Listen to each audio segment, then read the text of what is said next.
जय गुरुदेव. वस्तू देहा माझी अमरत्वे असत, परी देही असोनी देहाशी अतीत. गुरु कृपे प्रगटलिया निभ्रांत, देह बुद्धी नाशित.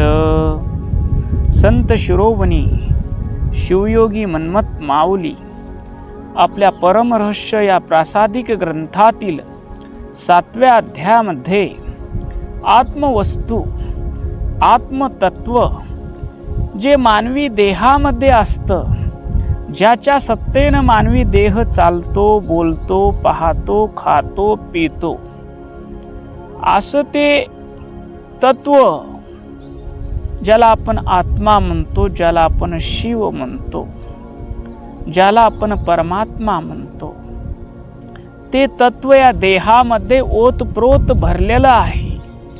असं जरी असलं तर ते दिसत नाही, त्याचा कोणत्याही कॅमेऱ्यानं फोटो काढता येत नाही. शरीरातल्या छोट्याना छोट्या नसाचा फोटो काढण्याचा MRI निघाला आहे, डोटा स्कॅन निघाला आहे, पण त्या चैतन्याचा फोटो काढता आलेला नाही. मग फोटो काढता आला नाही म्हणून ते चैतन्य नाही का? दिसत नाही म्हणून त्याला नाही म्हणता येत नाही, कारण मी आहे ही अनुभूती स्वयंप्रकाशित आहे. मी आहे ही जाणीव, त्या जाणवेला दुसरं कोणी सांगायची गरज नाही. तर माऊली या ओवीत म्हणतात, वस्तू देहा माझी अमरत्वे असत.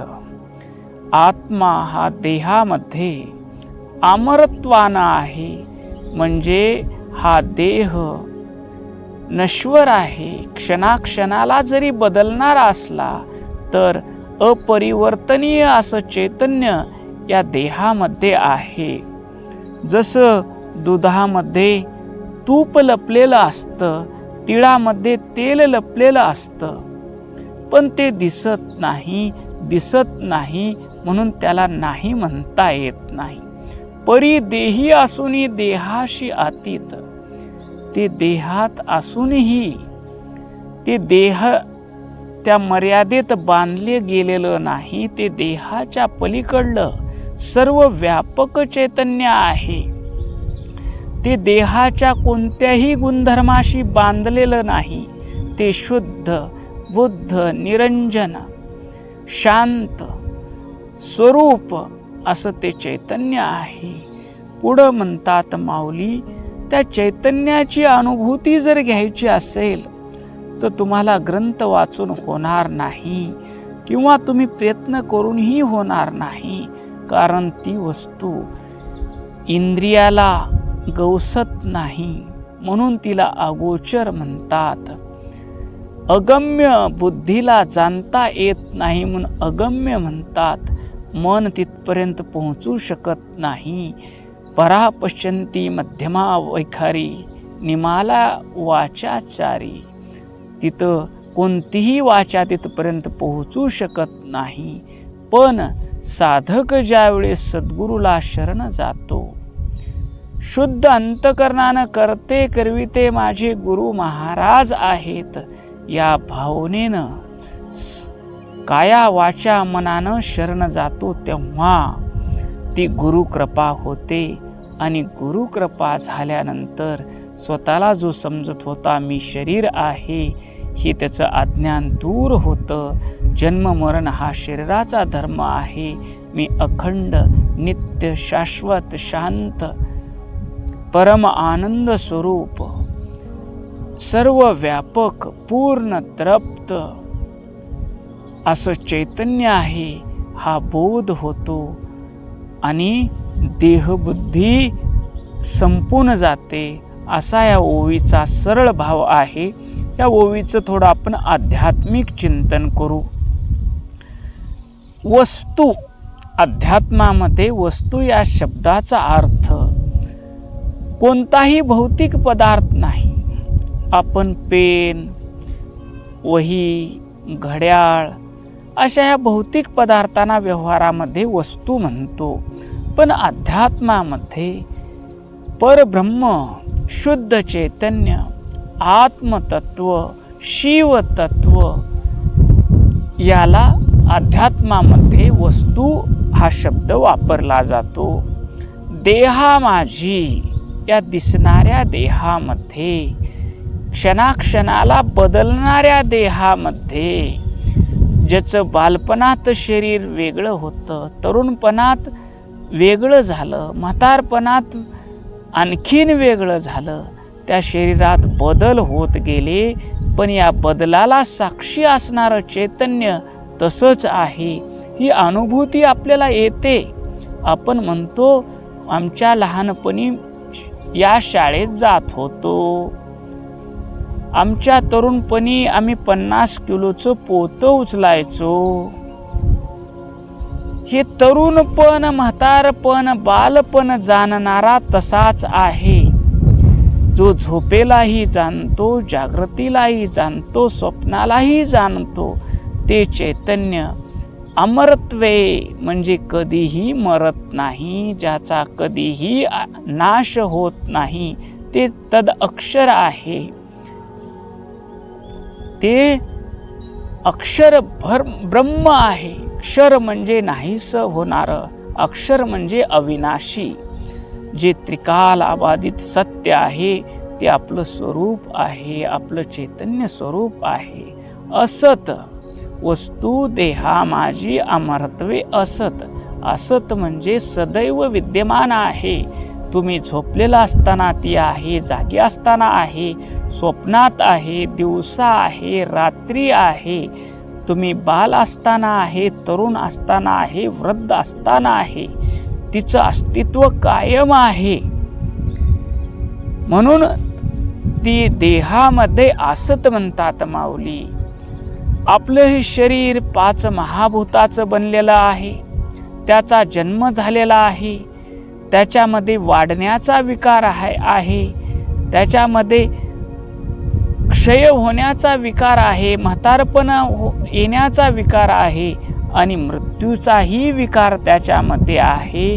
ते उत्पन्न झालं आहे म्हणून ते एक ना एक दिवस नष्ट होणार आहे. परंतु या नश्वर शरीराच्या आत एकच असं तत्व आहे, जे कधीही नष्ट होत नाही. ते तत्व म्हणजे आमचा आत्मा. त्यालाच आम्ही परब्रह्म म्हणतो, त्यालाच आम्ही शिव म्हणतो. तो या देहामध्ये नित्य, शुद्ध आणि अमर रूपानं कायम वास करतो. पुढं माऊली म्हणतात, परी देही असोनी देहाशी अतीत. परी म्हणजे तरीही, देही असोनी, या नश्वर शरीरात असूनही शरीराचं गुणधर्म आहे जन्म मरण. ते गुणधर्म आत्म्याला लागत नाही. शरीराचे गुणधर्म आहेत बालपण, तरुणपण, म्हातारपण, मरण. हे आत्म्याला लागत नाहीत. शरीराचे गुणधर्म आहेत आजारपण येतं, त्याला रोग होतात, पण आत्मा निरामय असतो. तिथं रोग शोक काहीही नसतो. म्हणून देहात राहूनही देहाच्या गुणधर्मापासून वेगळा.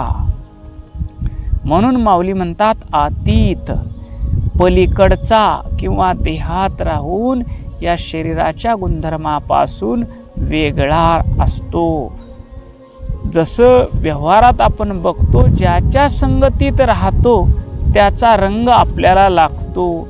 ढवळ्या संग पवळ्या बांधला, वान नाही पण गुण लागला. तसं इथं होत नाही. आत्मा हा या देहामध्ये राहिला तरीही या देहाचे गुणधर्म त्या आत्मतत्वाला लागत नाहीत. जरी तो परमात्मा किंवा आत्मा आपल्या शरीरात राहत असला, शरीराला ताण लागते, भूक लागते, सुख होतं, दुःख होतं, जन्म होतो, मृत्यू होतं, आजारपण येतं. पण हे सगळे द्वंद्व त्याला स्पर्श करू शकत नाहीत. आत्मा द्वंद्वातीतम असतो. तो या देहापुरता मर्यादित नसतो. तो गगनसदृश्यम असतो. तो शरीरात राहूनही शरीराच्या सर्व गुणधर्माच्या पलीकडे आहे. जसं आकाशामध्ये ढग येतात आणि निघून जातात, त्याचा आकाशाला डाग लागत नाही, आकाश मलिन होत नाही, तसा देहातला आमचा आत्मा देहापासून पूर्णपणे अलिप्त आहे. पुढं माऊली म्हणतात, गुरु कृपे प्रगटलिया निभ्रांत. मग तो आत्मा आहे म्हणतात, तर आम्हाला का दिसत नाही? कारण झोपलेल्या माणसाला उठवणं सोपं आहे, पण ज्याने झोपेचं सोंग घेतलं आहे त्याला उठवणं अवघड आहे. वेड्या माणसाला दुरुस्त करणं सोपं आहे, पण जो वेडेपणाचं सोंग करतो त्याला दुरुस्त करणं अवघड आहे. तसं स्वतः चैतन्य स्वरूप असूनही स्वतःला देह मानू लागतो. मी जन्मणारा आहे, मरणारा आहे अशी भावना करतो. कधी सुखी होतो तर कधी दुःखी होतो. मग या रोगाला काय म्हणायचं? भवरोग. हा रोगच आहे. या रोगाला म्हणायचं भवरोग. जे नाही त्याला मी आहे समजणं. 12व्या दिवशी ठेवलेल्या नावाला घेऊन मी तोच आहे, जागेपणी झोपेत स्वप्नात तोच दृढ भाव ठेवायचा. पण जन्मताच मी चैतन्य स्वरूप आहे, आनंद स्वरूप आहे, या ज्ञानाचा विसर पडल्यामुळे हा झालेला भवरोग आहे. हा भवरोग म्हणजे जन्म मृत्यूचा रोग आहे. आणि तो रोग केवळ सद्गुरुनाथ दुरुस्त करू शकतात. तेही कसं? अर्जुनाला भगवंतानी भगवद्गीता सांगितली. त्याला जो मोह झालेला होता तो मोह दूर करण्यासाठी सांख्ययोग सांगितला, कर्मयोग सांगितला, भक्तियोग सांगितला, ज्ञानयोग सांगितला, विराट स्वरूपाचं दर्शन दिलं. तरीही अर्जुनाचा संशय दूर होत नव्हता. त्यावेळेस भगवद्गीतेच्या 18व्या अध्यायाच्या 66व्या श्लोकात भगवंत म्हणतात, सर्व धर्मान परित्यज्य माम एकम शरणम व्रज अहम त्वा सर्व पापभ्य मोक्षयास्मी पाशुचहा. तू सर्व धर्माचा, कर्माचा, आत्तापर्यंत जे ऐकलंस, आत्तापर्यंत जे काही तुला समजलं, त्या सर्वाचा तू त्याग कर आणि सर्व करते करविते गुरु महाराज आहेत या भावनेनं मला तू शरण ये. आणि शरण आल्यानंतर तुझ्या देहाकडून जे कर्म होतील, पाप किंवा पुण्य, त्या कर्मापासून तुला मी मुक्त करेन. कारण ज्यावेळेस तुझा कर्ता भावच राहणार नाही, सर्व करते करविते गुरु महाराज आहेत असा भाव राहील, त्यावेळेस तू पाप पुण्याच्या पलीकडे जाशील, सुख दुःखाच्या पलीकडे जाशील, मान अपमानाच्या पलीकडे जाशील, जन्म मृत्यूच्या पलीकडे जाशील आणि मी चैतन्य स्वरूप आहे या भावात दृढ होशील. त्यावेळेस अर्जुन भगवंताला, सद्गुरुनाथाला शरण जातो आणि शरण गेल्यानंतर त्याला जी अनुभूती येते ती अनुभूती भगवद्गीतेतील 18व्या अध्यायाच्या 73व्या श्लोकात सांगतो, नष्टो मोह स्मृती लब्ध्वा त्वत्प्रसादानमयी अच्युत स्थितोस्मी गत संदेह करिष्य वचनम त्वा. तो म्हणतो माझा मोह नष्ट झाला. कशामुळं? मी करता ही भावना होती, मी देह आहे ही भावना होती, मी जन्मणारा आहे, मरणारा आहे ही भावना होती, म्हणून शोक मोह होता. मी माझं सर्वस्व, माझं शरीर, माझं मन आणि माझं मी पण सद्गुरुनाथाच्या चरणी समर्पित केल्यानंतर केवळ उरलं ते शुद्ध चैतन्य. आणि जाणीव झाली की जन्मणारा मरणारा देह आहे, संकल्प विकल्प करणारं मन आहे, तर्क वितर्क करणारी बुद्धी आहे आणि या सर्वांना प्रकाशित करणारा चैतन्य स्वरूप मी आत्मा आहे. म्हणून म्हणतो नष्टो मोह, माझा मोह नष्ट झाला आणि मला नवीन काही मिळालेलं नाही. स्मृती लब्ध्वा, मी जे विसरलो होतो, मी चैतन्य स्वरूप आहे विसरलो होतो, ते मला आठवण करून दिली आहे सद्गुरुनाथानं. स्मृती लब्ध्वा त्वत्प्रसादान्मय अच्युत, मी तुमच्या चरणी समर्पण केल्यामुळं जे मला ज्ञान झालं की मी शरीर नाही, मी चैतन्य स्वरूप आहे. आता या देहाकडून जे काम करून घ्यायचं आहे ते घ्या, मला काही प्रयोजन नाही, असं अर्जुन म्हणतो. या ओवीत माऊली म्हणतात, गुरु कृपे, सद्गुरूच्या अपार कृपेनं, सद्गुरूच्या अनुग्रहानं, मार्गदर्शनानं प्रगटलिया म्हणजे नवीन नाही, जे आधीपासून आतच होते त्या सत्याची अनुभूती येणे, ते साक्षात अनुभूतीस उतरणे, प्रकाशात येणे, निभ्रांत, भ्रांतीरहित, संपूर्ण संशयरहित, निशंकपणे, अत्यंत स्पष्टपणे. परमपूज्य आप्पाला कधीही विचारलं, आप्पा देव कोठे आहे? देव कोठे नाही, देव सर्वत्र आहे. मग आप्पा दिसत का नाही? स्वार्थ आणि अहंकाराची डोळ्यावरली झापड बाजूला काढ, तुला देवाशिवाय दुसरं काही दिसणार नाही, असं परमपूज्य आप्पा नेहमी सांगायचे. हे आत्मतत्व आपल्या आतच आहे, पण अज्ञानामुळे आपल्याला ते जाणवत नाही.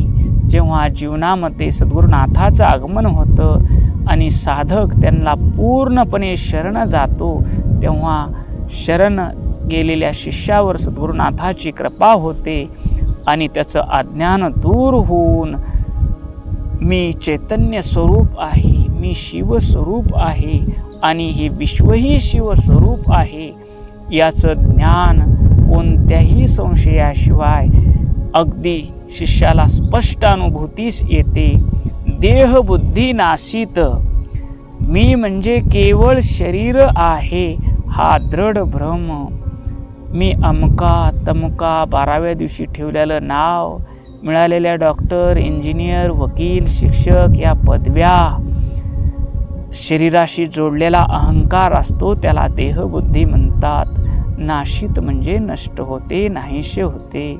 सद्गुरुनाथाच्या कृपेने जेव्हा आत्मस्वरूपाची अनुभूती येते, मी शरीर नसून आत्मा आहे, हा बोध दृढ होतो, तेव्हा जन्मापासून जी जडलेली देहबुद्धी आहे, मी देह आहे, देहाच्या संबंधित बायको माझी, लेकरं माझी, हे मी देह आहे हा अनवमल, देहाच्या संबंधित माझे करणं मायामल आणि माझ्या लोकाला सुख देण्यासाठी मी बरे वाईट काहीही करन, हा कार्मिक मल नष्ट होतो आणि शिष्य आत्मबुद्धीमध्ये स्थिर होतो. यालाच जीवनमुक्ती किंवा मोक्ष म्हणतात. आपल्या या नश्वर शरीरात तो ईश्वर अमर रूपानं वास करत असतो. ते शरीरात असूनही शरीराच्या कोणत्याही विकारानं बांधील नाही, म्हणजे ते देहातीत आहे. जेव्हा सद्गुरुनाथाची आपल्यावर कृपा होते, तेव्हा हे आत्मतत्व मनातील सर्व संशय मिटवून स्पष्टपणे प्रगट होते आणि हे ज्ञान प्रगट होताच मी म्हणजे केवळ शरीर ही माणसाची देहबुद्धी अहंकार कायमचा नष्ट होतो. जसं दुधाचं तूप झाल्यावर पुन्हा दूध होत नाही, गंगा सागराशी मिळाल्यावर पुन्हा परत गंगा होत नाही, तसा जीव एकदा शिव झाला की पुन्हा देह भावात येत नाही. ओम शांती शांती शांती.